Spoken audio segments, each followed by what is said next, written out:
Welcome to Top Trending, home of the most interesting and shocking videos. During this installment, we take a look at 10 of the most shocking moments to be caught on video. In Japan, on March 11, 2011, an undersea megathrust earthquake would rumble off the coast of Japan. The devastating tsunami that would ensue seemed that of a Hollywood disaster movie. CNN, as well as some locals, would capture the harrowing destruction, and it wasn't easy to watch. Monstrous waves reaching heights of up to 40.5 meters turned numerous towns into underwater graveyards. Rushing water crashed into everything in its path, leaving nothing but devastation. Cars, roadways, homes, it didn't matter. The destruction left in the tsunami's wake was insurmountable. This tragic event would claim the lives of over 13,000 people and result in a total of 28 trillion yen, or 240 billion US dollars, in damages. These sums would make this the highest costing natural disaster in history. On August 23, 2010, disgruntled former Philippine National Police officer Rolando Mendoza hijacked a tourist bus in Rizal Park, Manila, Philippines. The bus carried 25 people. 10 hours into the standoff, police would arrest Mendoza's brother after inciting him to open fire upon the hostages. The driver of the bus escaped, declaring everyone is dead as he was rushed off to safety. After a long and dangerous gun battle, Mendoza and the hostages lay dead, with several others injured. After investigation by both the Philippine and Hong Kong governments, both inquiries came back stating Philippine officials' poor handling of the situation was responsible for the loss of 8 hostages, and the situation was widely criticized, claiming it to be bungled as well as incompetent, resulting in the Hong Kong government issuing a black travel alert for the Philippines.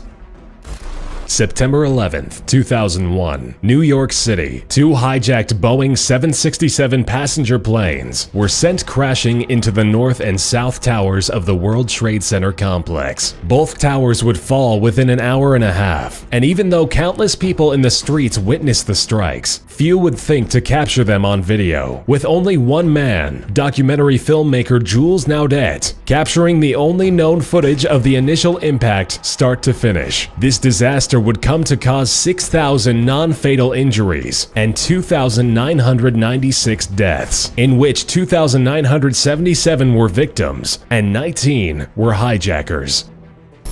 April 29, 1992. There was a riot on the streets. Tell me, where were you? Lyrics to Miami by Sublime, a song written about the South Central riots following the acquittal of police officers on trial regarding the police brutality and racism backed by video evidence. The result, a 6-day riot, bringing with it loots, arson, injury, civil disturbance, and deaths. 11,000 arrested, a little more than 2,000 injuries, and 53 deaths. These routs would be the largest riots the United States has faced since 1967, with property damage around $1 billion. The rioting would come to an end after members of the California Army National Guard, the 7th Infantry Division, and the 1st Marine Division got called upon to step in and handle the situation.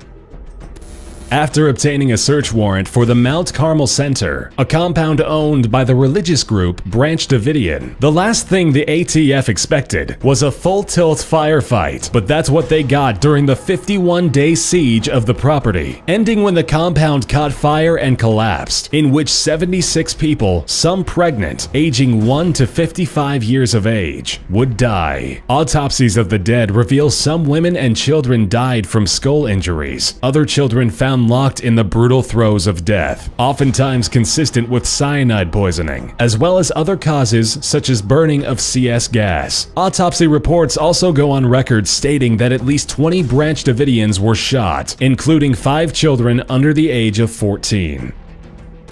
On November 22, 1963, John F. Kennedy, his wife Jacqueline Kennedy, Texas Governor John Connally, and his wife Nellie traveled in a motorcade in the presidential limousine, heading for a meeting with Democratic Party members. President Kennedy would only make it as far as Dealey Plaza, Dallas, Texas. There, President Kennedy would receive 2 gunshots, one to the back and the other in the head. Lee Harvey Oswald would be arrested shortly after as the suspected assassin. Simpson, and after a 10-month investigation by the Warren Commission, a conclusion would be reached, in which it is said Lee Harvey Oswald acted alone in the shooting of Kennedy. This assassination by shooting would mark the fourth successful assassination attempt of an American president.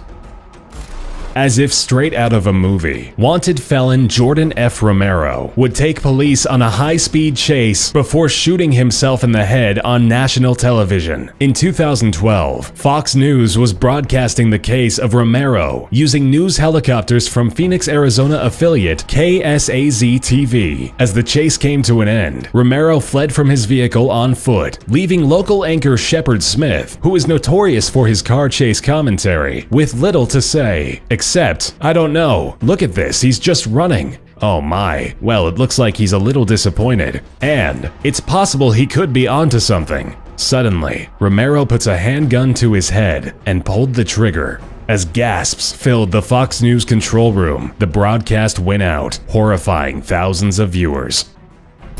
On January 8, 1986, American shuttle orbiter the Challenger launched, despite the warning of cold temperatures. Then, 73 seconds after takeoff, the shuttle broke apart and exploded into a plume of smoke and fire, killing the 7 crew members inside. This tragedy was viewed by millions, who watched awestruck with disbelief as the burning wreckage fell into the Atlantic Ocean. In addition to the already shocking and unfortunate impact, was the death of Krista McAuliffe, a civilian high school teacher who was on board the Challenger. She'd earned a spot through NASA's Teacher in Space program. The tragedy would cause a 2-year hiatus of all NASA operations. Flights wouldn't resume again until September of 1988.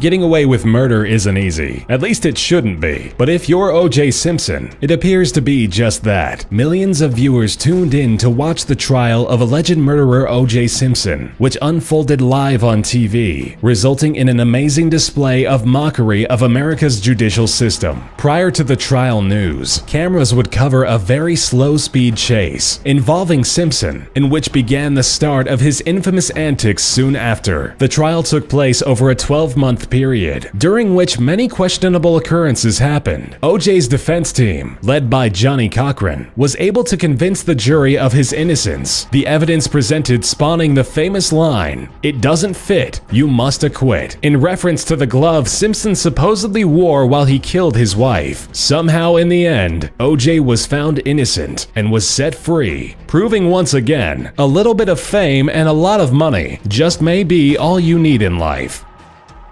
As the Hindenburg, a flying dirigible, took off on a routine flight May 3, 1937, none would expect it to be making its final voyage. The ship left the Frankfurt airfield carrying 36 passengers and 61 officers, crew members, and trainees. As the Hindenburg ran its course, all was according to plan, until hydrogen gas had inexplicably been leaked into the ventilation shafts. During the German aircraft docking procedures at a docking station located in Lakehurst, New Jersey, the gas would ignite, causing the ship to explode, killing 35 people, with a miraculous 62 individuals surviving, but never forgetting this horrific, scarring experience.